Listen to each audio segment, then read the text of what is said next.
உங்களை யாவரையும் இயேசு கிறிஸ்துவின் நாமத்தான வார்த்தைகள் சொல்லுகிறோம். கர்த்தர் உங்களை ஆசீர்வதிக்கிறவராக இருக்கிறார். உண்மையாக இன்னைக்கு தேவனுடைய இந்த வார்த்தை கேட்கும்படியாக ஆண்டவர் உங்களை ஆசீர்வதிக்கும்படியாக இந்த இடத்துல வந்திருக்கார். நம்ம ஒரு நிமிடம் கண்களை மூடி நம்ம ஆண்டவர் சமூகத்தில் ஜெபிக்கலாம். அந்த நேரத்தில் அன்பின் தேவனே, உண்மை நாங்கள் ஸ்தோத்திரிக்கிறோம். ஆண்டவரே, நீர் ஆண்டவரே அப்பா, உண்மை நாங்கள் ஸ்தோத்திரிக்கிறோம். உடைய நாமத்தை நாங்கள் உயர்த்துகிறோம். உடைய நாமத்தை நாங்கள் மகிமைப்படுத்துகிற கச்சாவை ஆண்டவரே, இந்த வேதத்தின் எல்லா மகத்துவங்களையும் ஆசீர்வாதங்களையும் தேவன் இந்த நாள் எங்களுக்கு வெளிப்படுத்தும்படியாக ஆண்டவரே உண்மை ஸ்தோத்திரிக்கிறோம்.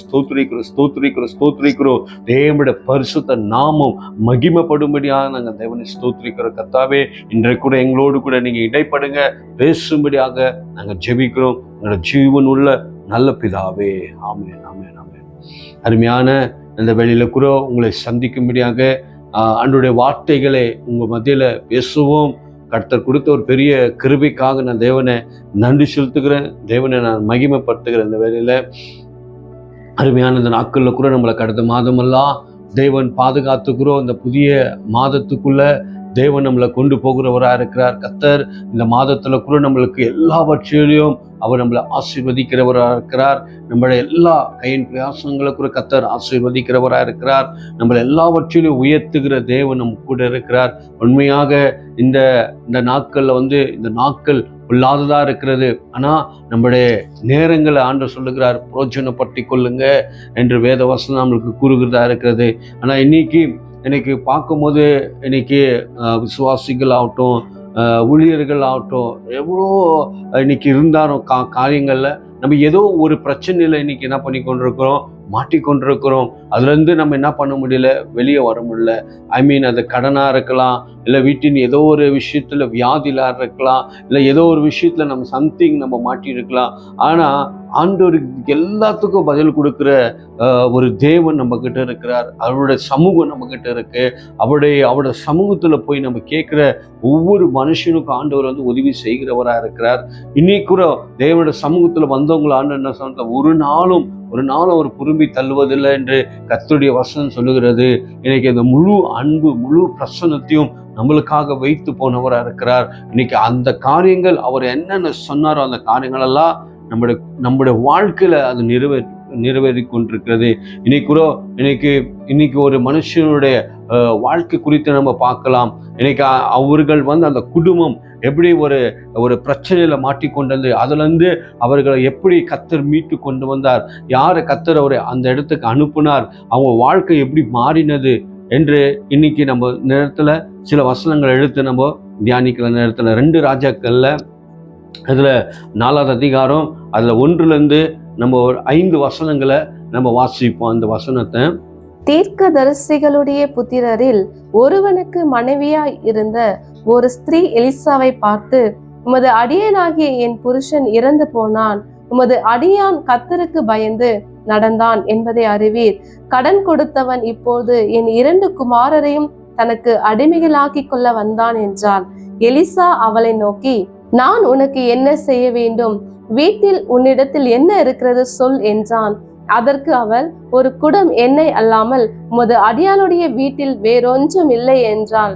அப்பொழுது அவன், நீ போய் உன்னுடைய அயல் வீட்டுக்காரர் எல்லாரிடத்திலும் அநேகம் வேறு பாத்திரங்களை கேட்டு வாங்கி உள்ளே போய் உன் பிள்ளைகளுடன் உள்ளே நின்று கதவை பூட்டி அந்த பாத்திரங்கள் எல்லாவற்றிலும் வார்த்து நிறைந்ததை ஒரு பக்கத்தில் வை என்றான். அவள் அவனிடத்திலிருந்து போய் தன் பிள்ளைகளுடன் கதவை பூட்டி கொண்டு இவர்கள் பாத்திரங்களை அவளிடத்தில் கொடுக்க அவள் அவைகளில் வார்த்தாள். இதுல பார்க்கும்போது அருமையான ஒரு குடும்பம் இருக்கிறது. அந்த குடும்பத்துக்கு 2 பிள்ளைகள், குமாரர்கள் 2 பிள்ளைகள் இருக்கிறாரு. அந்த குடும்பத்துல ஒரு ஊழியக்கார் இருக்கிறார், ஒரு தீர்க்கதரிசி இருக்கிறார். அந்த தீர்க்கதரிசி என்ன பண்றாருன்னா, கர்த்தருக்கு அவர் ஒரு பயந்து வாழ்ந்த ஒரு மனுஷனா இருக்கிறார். அவர் இருக்கும்போது அந்த மனிதர் என்ன பண்றாரு, அந்த ஊழியக்கார் மரித்து போனவரா இருக்கிறார். மரித்து போய் அந்த வீட்டுல இருக்கிறது 2 குமாரர்கள் தான் அந்த வீட்டுல இருக்கிறாங்க. இந்த இடத்துல பார்க்கும்போது இவங்கள ஒரு விதவையாக அந்த இடத்துல என்ன பண்றாங்க, இருக்கிறவங்களா இருக்கிறாங்க. ஆனா இவருடைய வாழ்க்கையில என்ன நடந்ததுனால், இன்னைக்கு எதை குறித்து நான் பேசுகிறேன்னா, சில கடத்துல நம்ம மாட்டிக்கொண்ட அந்த காரியத்துல இருந்து எப்படி நம்ம வெளியே வரணும் என்று உங்களோடு கூட நான் பேச விரும்புகிறேன். அவர் ஒரு கடன் பட்டிருக்கிறார். அந்த கடன் பற்றும் போது அந்த இடத்துல பார்க்கும்போது அந்த கடனுக்கு பதிலாக அந்த குமாரர்களை 2 பேரை வந்து அவர்கள் வந்து அந்த இடத்துல சிறைப்பிடிக்கும்படியாக அந்த இடத்துல வந்தவர்களா இருக்கிறார்கள். பாருங்க, இதுல நன்றாக நம்ம ஒன்று விஷயங்களை நம்ம புரிந்து கொள்ள வேண்டும். அந்த இடத்துல வந்து அவங்க இடத்துல ஒன்றுமே கிடையாது. அவன் நல்ல ஊழியம் செய்த ஒரு மனுஷனா காணப்பட்டிருக்கலாம், நல்ல ஒரு ஜபத்துல எல்லாத்தையும் தரித்திருக்கலாம். ஆனா மரித்து போனாரு. மரித்து போனாலும் அவருடைய கடன்ன்றது என்ன எங்க நிற்கிறதுனால் அவரோட வீட்டுக்குள்ள வந்து நிற்கக்கூடியதா இருக்கிறது. அந்த இடத்துல வராரு, அவங்க வந்து கேட்கிறாங்க அந்த இடத்துல, அவருக்கு உங்க 2 குமாரர்களை எனக்கு அனுப்புங்க. இதுதான் அவங்களோட வாழ்க்கையில அந்த பிள்ளைகள் தான் 2 ஆதாயமா இருக்கிறாங்க. 2 பிள்ளைகள் அந்த இடத்துல இருக்காங்க. அதையே அவங்க கேட்க வருகிறாங்க. அந்த நேரத்துல வந்து அந்த வீடு பார்த்தீங்கன்னா ஒரு துக்கு நிறைந்த ஒரு வீடா காணப்படுகிறது. அந்த இடத்துல ஒரு பிரச்சனையில மாட்டிக்கொண்டு அவங்க தவிக்கிறத நம்ம பார்க்கிறோம். ஒரு பிரச்சனை அந்த இடத்துல அத்த கட்டம் அவங்க வந்து வீட்டுக்குள்ள நின்று கொண்டிருக்காங்க. அந்த கடவுள்ன்றது என்ன பண்ணுகிறது, அவங்களுக்கு கொடுக்கக்கூடியதா அந்த சூழ்நிலை அங்க இருக்கிறது. ஆனாலும் பாருங்க, ஆண்டவர் வந்து ஒரு பெரிய மிராக்கிள், ஒரு பெரிய அற்புதத்தை அங்க ஒரு செய்யக்கூடியவரா இருக்கிறார். அந்த இடத்துல பாருங்க, இன்னைக்கு இந்த கடன்ன்றது வரும்போது மனுஷனோட வாழ்க்கையில ஒரு மனுஷங்க நம்ம ஒரு கடத்தை நம்ம வாங்கிட்டோம் என்றால் அந்த கடன்ன்றது பார்க்கும்போது மறித்து அவர் போயிட்டாரு. ஆனாலும் அந்த கடன்ன்றது வந்து வீட்டுக்குள்ள நிற்கக்கூடியதா இருக்கிறது. அந்த கடன் கட்டுற வரைக்கும் ஒரு மனுஷன் மறித்து போனாலும் அந்த கடன்ன்றது என்னாகிறதுல சாகப்படுறது கிடையாது. அந்த கடன்ன்றது நம்ம கொடுத்தவர்கள் வந்து நம்ம கிட்ட என்ன பண்ணி கொண்டிருக்காங்க, கேட்டுக்கொண்டுதான் இருக்கிறாங்க. அதனால வந்து நம்மளோட வாழ்க்கையில எந்த அளவுக்கு நம்ம இந்த கடன் பிரச்சனைக்குள் போகாதபடிக்கு கர்த்தரை நோக்கி பார்த்து, ஆண்டவரே நீங்க என்ன செய்றீங்களோ அதை நாங்க போகிறோம்னு சொல்லி ஆண்டவருக்கு நம்ம ஒப்பு கொடுக்கும் போது தேவன் நம்முடைய கடன்கள் எல்லாம் கர்த்தர் அவர் மன்னிக்கக்கூடியவராக இருக்கிறார். அந்த இடத்துல பாருங்க, எலிசா வரக்கூடியவராக இருக்கிறார். ஒரு தேவ மனுஷன் அந்த குடும்பத்துக்கு அந்த சூழ்நிலை, அந்த பிரச்சனையில, அந்த நேரத்துல அவருக்கு வந்து அந்த இடத்துல நின்றவராக இருக்கலாம். பாருங்க, அந்த இடத்துல வந்து அவர் ஒரு ஊழியக்காரர் கடன் பற்றி அவர் ஒரு இதுல இருக்கும்போது யாரும் அந்த இடத்துல வந்து ஒருவேளை அப்படின்னு வந்து நம்மளோட சொந்தமாகட்டும், நம்ம அண்ணன் தம்பிங்களாகட்டும், நம்மளோட கூட போட்ட சகோதரியா இருக்கட்டும், யாரா இருக்கட்டும், உனக்கு என்ன பிரச்சனை, அதை நாங்கள் தீர்க்க வைக்கிறோம், உங்களுக்கு என்ன, நீ கடன் பட்டீங்களா, அதை வேண்டி நம்மளால உங்களுக்கு நான் செய்ததை நான் உதவி செய்கிறேன் என்று விட்ட ஒரு யாருமே நம்மளை வந்து அந்த இடத்துல பார்க்க வரல. ஆனா அந்த இடத்துல யார் வந்தது என்று பார்க்கும்போது எலிசா அந்த இடத்துல வரக்கூடியவரா இருக்கிறார். வந்து அந்த இடத்துல வந்து ஏமா இப்படி கடன் பட்ட, உன் கணவனுக்கு நல்லா இருக்கு சரியா, இப்படியா கடன் பட்ட, அந்த இடத்துல அவர் எதுவுமே அவரு பேசல.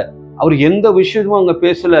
உன் இடத்துல என்ன இருக்கிறது, உங்களிடத்துல என்ன இருக்கிறது என்று அந்த இடத்துல கேட்கக்கூடியவராக இருக்காங்க. அதை ஒரே ஒரு வசனத்தை மட்டும் வாசிக்கலாம். உண்மை இடத்தில் என்ன உண்டு என்று எலிசா கேட்கக்கூடியவராக இருக்கார். பாருங்க, கவனிங்க.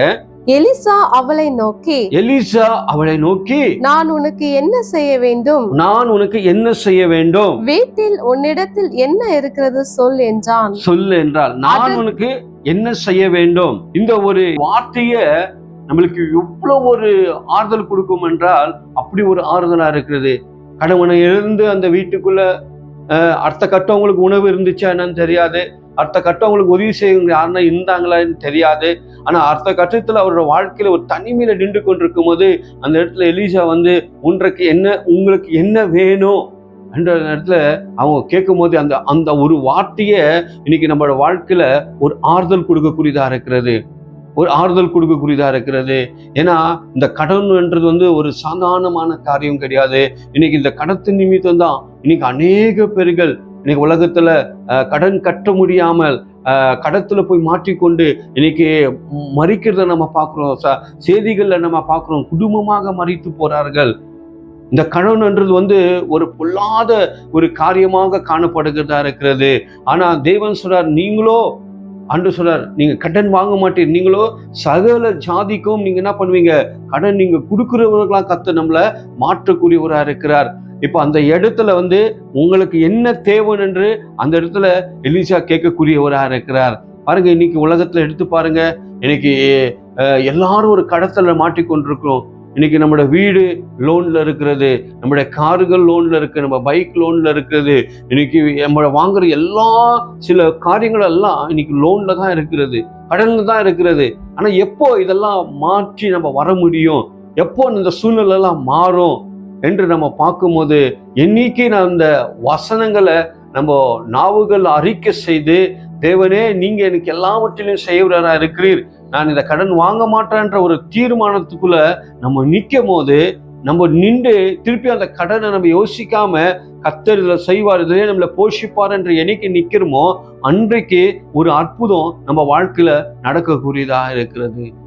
இன்னைக்கு நம்மளோட வாழ்க்கையில சிலர் நினைப்பாங்க, இதுல போட்டு கொஞ்சம் எடுத்துடலாம், அதுல போட்டு கொஞ்சம் எடுத்துடலாம், நம்ம இப்படி ஒரு கடனை முடிச்சிடலாம். நம்ம நிறைய கடனுக்குள்ள இன்னைக்கு நம்ம போய் கொண்டிருக்கிறோம். இன்னைக்கு ஒருவேளை அப்படி நம்மளோட குடும்பங்கள் கடந்து போய் கொண்டிருந்தா, இல்லை உங்களோட பிசினஸ் நீங்க அப்படி கடந்து போய் கொண்டிருந்தீங்கன்னா, எனக்கு அதை ஸ்டாப் பண்ணி இனிமேல் நான் கடன் வாங்க மாட்டேன், ஆண்டவரே நான் கடத்துக்கு நான் போக மாட்டேன்ற அதை நிற்க வைத்து அப்பாவை நோக்கி நம்ம பார்க்கலாம். அவர் நம்மளுக்கு தயவு அனுப்புவார், அவர் நம்மளுக்கு கிருபை அனுப்புவார், அவர் நம்மளுக்கு எல்லாவற்றிலும் ஒத்தாசையே அனுப்பக்கூடிய ஒரு தேவன் நம்ம கிட்ட இருக்கிறாரு. பிரியமானவர்களே, முடிந்த அளவுக்கு நம்ம இன்னொருத்தர்கிட்ட போய் நம்ம கடன் வாங்காதபடிக்கு நம்ம நிற்கலாம். தேவன் நம்மளுக்கு உதவி செய்கிறவராக இருக்கிறார். ஏன்னா நம்மளோட வாழ்க்கையில கூட அநேக கடன் பிரச்சனையில மாட்டி கொண்டிருக்கும் போது அதோட வேதனை என்னன்னு தெரியும்.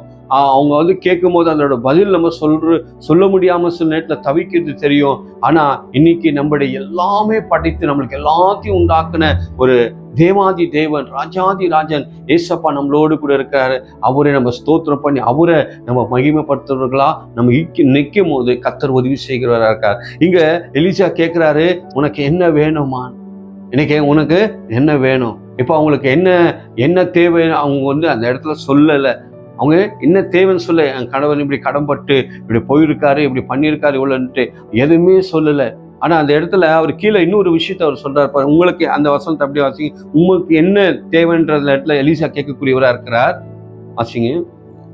அதற்கு அவள், ஒரு குடம் எண்ணெய் இல்லாமல் உமது அடியாளுடைய வீட்டில் வேறொன்றும் இல்லை. அடியாளுடைய வீட்டில் வேற ஒன்றுமே இல்லை.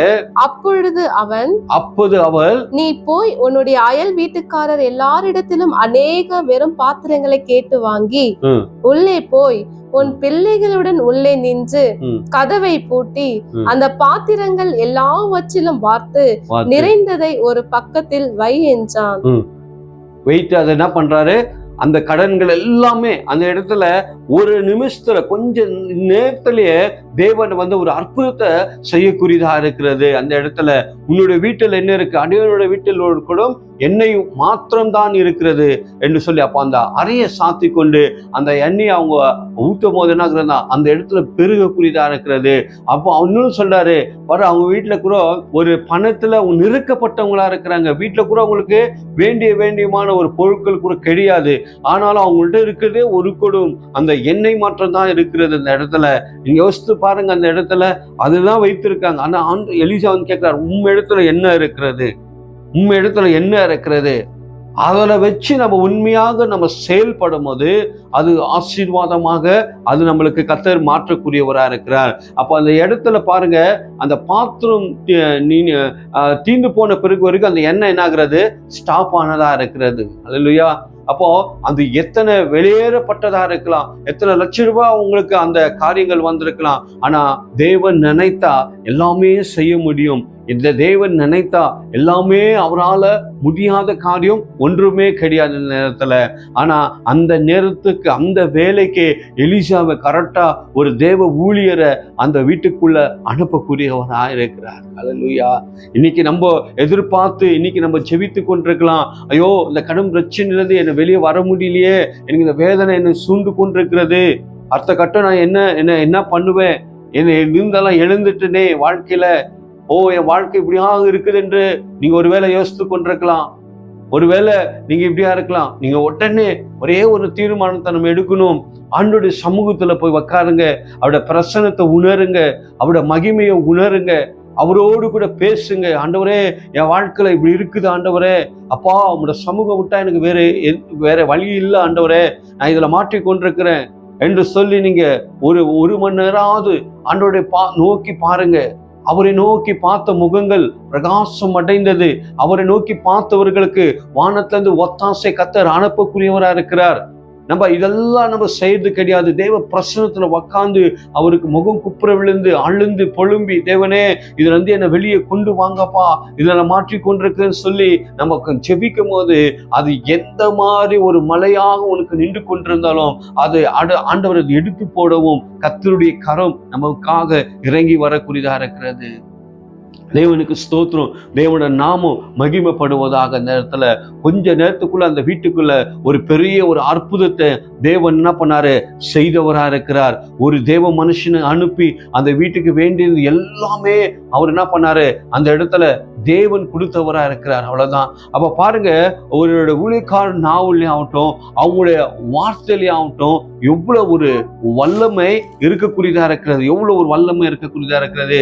இன்னைக்கு நம்ம விஷயங்களை நம்ம தெரிந்து கொள்ள வேண்டும். இன்னைக்கு அவர் ஊழியம் செய்தவரா இருக்கலாம், நல்ல ஒரு குடும்பத்துல அவர் வாழ்ந்தவரா இருக்கலாம்.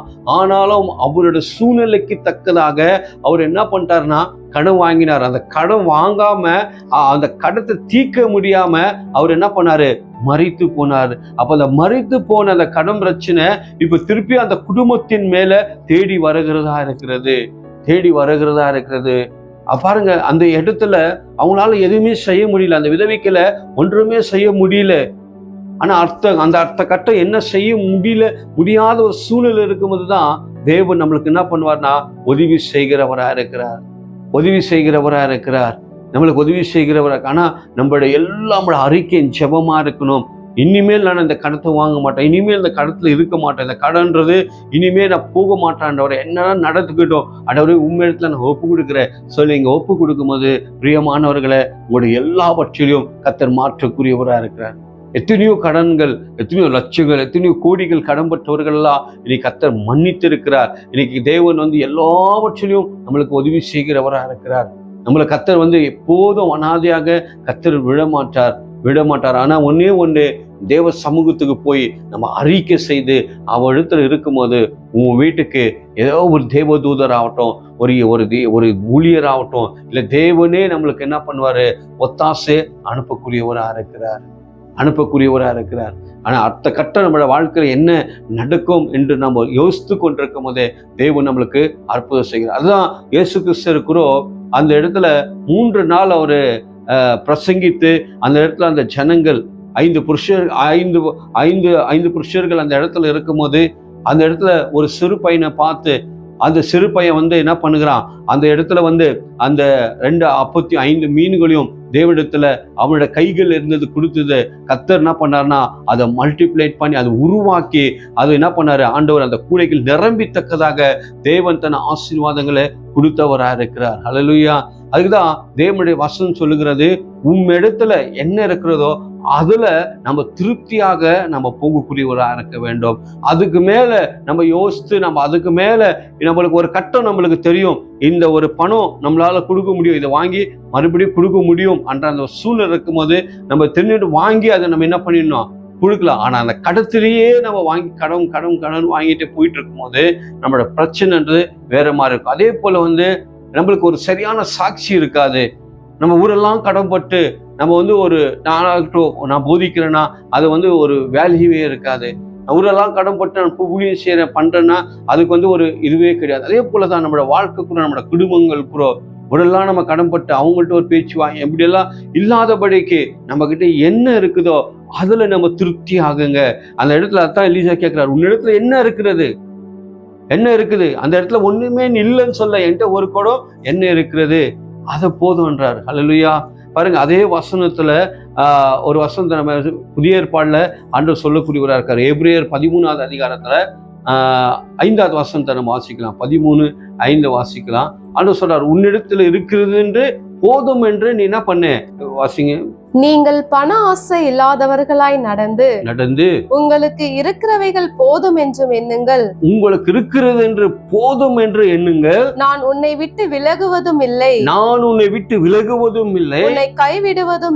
உன்னை கைவிடுவதும் இல்லை என்று அவர் சொல்லி இருக்கிறாரே.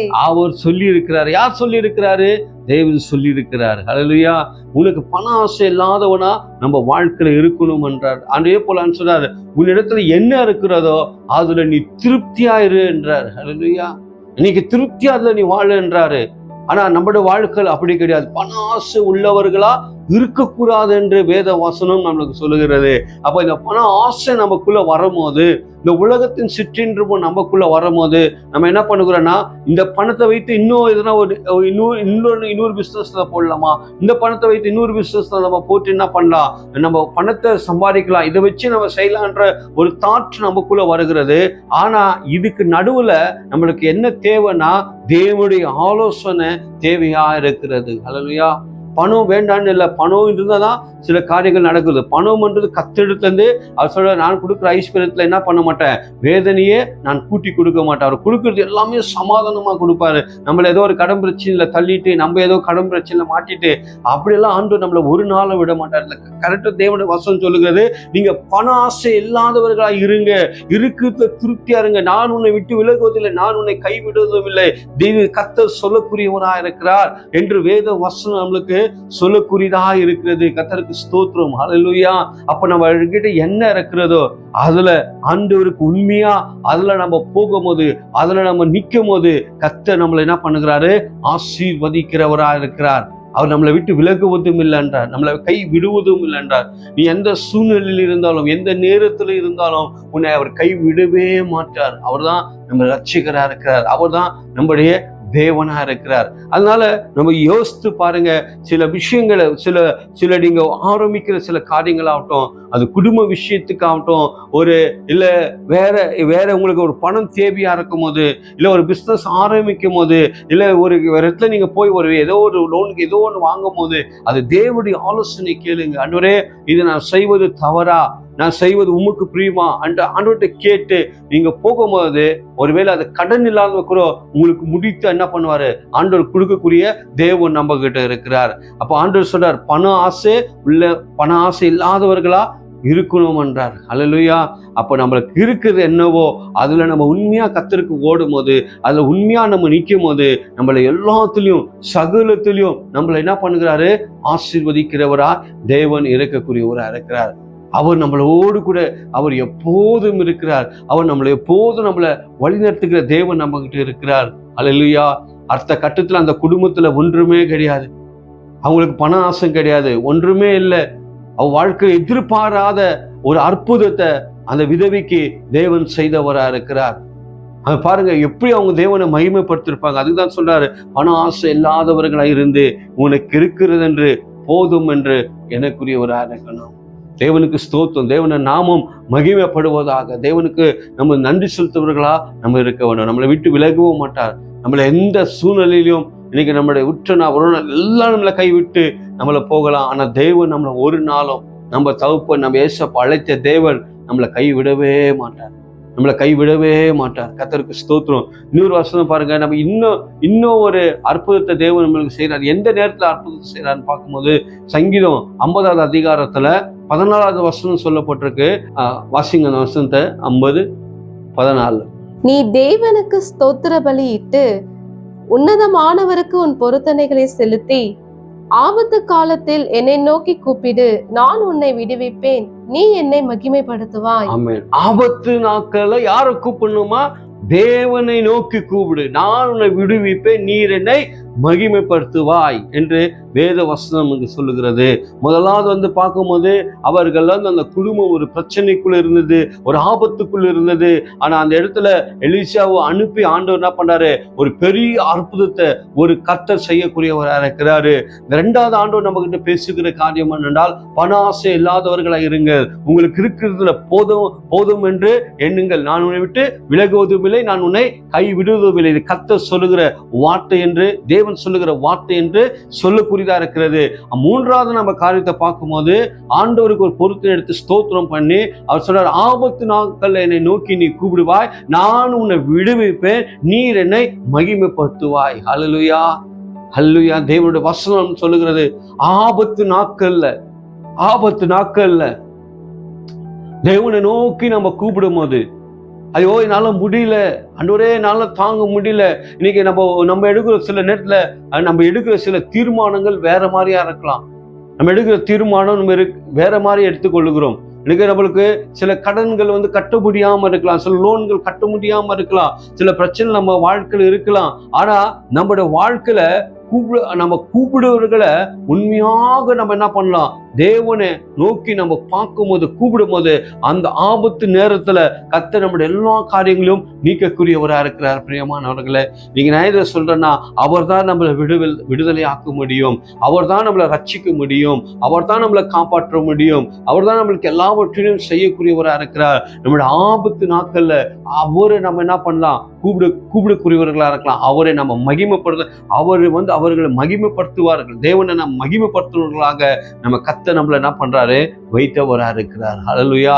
இந்த உண்மையாக இந்த வார்த்தைக்குள்ள நம்ம போகும்போது, இதை வைத்து நம்ம ஆண்டவர் சமூகத்தை நம்ம வைக்கும் போது, எப்படி அவங்க அந்த குடும்பத்தில் இருக்க எல்லா கடன்களையும் மாற்றி ஆண்டவர் எப்படி அந்த குடும்பத்தை கர்த்தர் ஆசீர்வதித்து ஒரு நல்ல ஒரு காரியத்துக்குள்ள அவங்களை வைத்தாரோ, அதே போல இன்னைக்கு நம்முடைய குடும்பங்கள் கூட இன்னைக்கு எல்லா பிரச்சனைகளையும் மாற்றி நம்மளுக்கு ஆண்டவரே மழை போல இருக்கிறது எல்லா பனி போல அன்று கருகி எல்லா பிரச்சனைகளை போகத்தக்கதாக தேவன் நம்மளுக்கு என்ன பண்ணுகிறாரு, உதவிகளை செய்யக்கூடியவராக இருக்கிறார். கர்த்தருக்கு ஸ்தோத்திரம். தேவனுடைய நாமம் மகிமைப்படுவதாக. இந்த வார்த்தைகளை கர்த்தர் ஆசீர்வதிக்கிறார். தேவனுக்கு நாங்கள் நன்றி செலுத்துகிறோம். இந்த வார்த்தைக்கு நம்ம கண்களை மூடி நம்ம ஜெபிக்கலாம். இந்த வார்த்தைக்காக அருமையான தேவனே உம்மை ஸ்தோத்திரிக்கிறோம். உடைய நாமத்தை நாங்கள் மகிமைப்படுத்துகிறோம், உடைய நாமத்தை நாங்கள் உயர்த்துகிறோம். கர்த்தாவே அப்பா உம்மை ஸ்தோத்திரிக்கிறோம். எப்படி ஆண்டவரே அந்த இடத்துல ராஜா அந்த ஊழியர் ஆண்டவரை கடன் பற்றி ஆண்டவரே அந்த குடும்பம் தவிக்கும் போது எலிசாவை அந்த வீட்டுக்கு அனுப்பி ராஜா அப்பா ஒரு சூப்பரான ஒரு அற்புதத்தை தேவன் செய்தீரப்பா. அவருடைய கடங்கள்லாம் மன்னிக்கப்பட்டு ஆண்டவரே எல்லா காரியங்களையும் தேவன் உதவி செய்தவராக இருக்கிறீர். அதே போல ஆண்டவரே இன்னைக்கு கேட்டுக்கொண்டிருக்கிற ஒவ்வொரு வாழ்க்கையிலும் இந்த உதவிகள், இந்த கரங்கள் கடந்து போக உதவி செய்யுங்க. இயேசுவின் நாமத்திலப்பா நாங்கள் ஜெபிக்கிறோம். எங்களுடைய ஜீவனுள்ள நல்ல பிதாவே, ஆமென்.